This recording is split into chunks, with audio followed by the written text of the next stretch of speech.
Perkenalkan, saya Alfi dari Divisi Marketing Communication.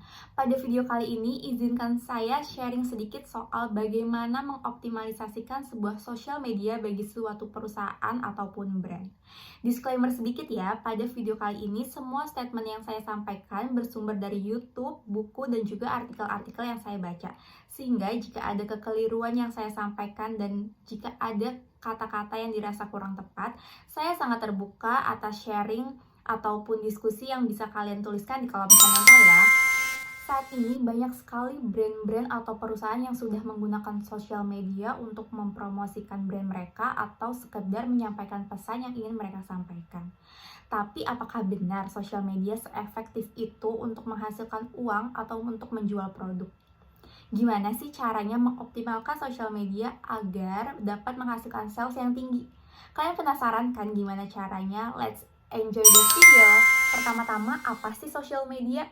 Sosial media adalah suatu platform digital atau wadah digital yang memfasilitasi seluruh penggunanya untuk melakukan komunikasi secara langsung melalui jarak jauh, di mana penggunanya juga dapat melakukan sharing konten berupa gambar dan juga video.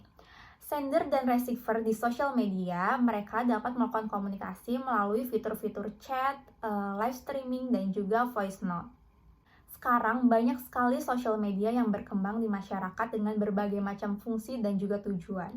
Apa aja sih sosial media yang biasa digunakan oleh sebuah perusahaan untuk melakukan komunikasi dengan konsumennya?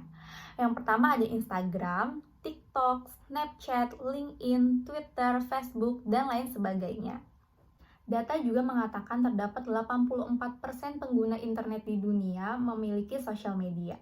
Data juga mengatakan terdapat 54% konsumen yang menemukan brandnya atau menemukan produk yang dicarinya melalui sosial media. Jadi, masih punya alasan buat nggak mengoptimalisasikan sosial media. Nah, supaya promosi sosial media kamu menjadi lebih efektif dan nggak hanya buang-buang uang dan buang-buang tenaga, kamu perlu banget mikirin sosial media plan strategi kamu untuk kedepannya. Yang pertama, caranya adalah pilih platform media sosial yang sesuai sama brand ataupun perusahaan kamu. Kamu gak wajib untuk pakai semua sosmed yang ada karena kamu bisa memanfaatkan sosmed yang sering digunakan oleh calon konsumenmu. Biar lebih jelas, kamu bisa tentukan dengan teknik bullseye. Pertama, list semua sosial media populer dan ide konten yang bisa kamu eksekusi di setiap platform. Dan kelompokkan menjadi inner circle yang paling menjanjikan. Lalu, ada potensial, di mana berisi platform potensial namun tidak semenjanjikan yang pertama. Lalu juga terdapat long shoot atau platform yang butuh waktu lama untuk dieksekusi. Nah, kamu bisa fokus ke inner circle saja, di mana kamu bisa lakukan uji coba dengan memposting konten di 3 platform yang termasuk ke dalam inner circle tersebut, dan juga lama-kelamaan akan terlihat nih mana platform yang efektif. Efektif tersebut bisa dikatakan dengan mana platform yang memiliki viewers tinggi, like tinggi, ataupun engagement tinggi. Setelah ditemukan mana platform yang efektif, kamu bisa optimalisasikan seluruh budget kamu ke platform tersebut. Yang kedua adalah buat tujuan yang jelas. Kamu membutuhkan tujuan yang jelas agar strategi sosial media kamu berjalan dengan efektif. Misalnya, untuk meningkatkan brand awareness, mempererat hubungan dengan konsumen, brand advocates, research dan development, meningkatkan sales, dan juga mengumpulkan leads. Langkah ketiga adalah gunakan matriks yang jelas. Setelah punya tujuan yang jelas, kamu juga perlu nih matriks yang jelas agar tujuanmu bisa dievaluasi performanya. Beberapa matriks yang bisa digunakan di social media misalnya reach, lalu mention, like, share, followers, dan juga lain sebagainya. Langkah keempat yang gak kalah penting dan juga agak tricky adalah riset kompetitor. Sebelum buat konten, alangkah baiknya kamu wajib melakukan riset sosial media strategi milik kompetitor. Lihat bagaimana cara kompetitor melakukan promosi, bagaimana cara kompetitor menentukan konsep dan juga keyword yang mereka gunakan. Tapi bukan plagiat ya, kamu cuma perlu melihat dan meriset. Untuk nantinya, jika terdapat kesalahan atau ternyata konsep yang dijalankan oleh kompetitor dirasa kurang efektif, kita tidak melakukan pengulangan kesalahan yang sama. Yang kelima adalah buat konten yang relevan dan juga menarik. Terdapat 6 hal yang perlu kamu hindari atau jangan kamu lakukan jika kamu tidak ingin kehilangan followers.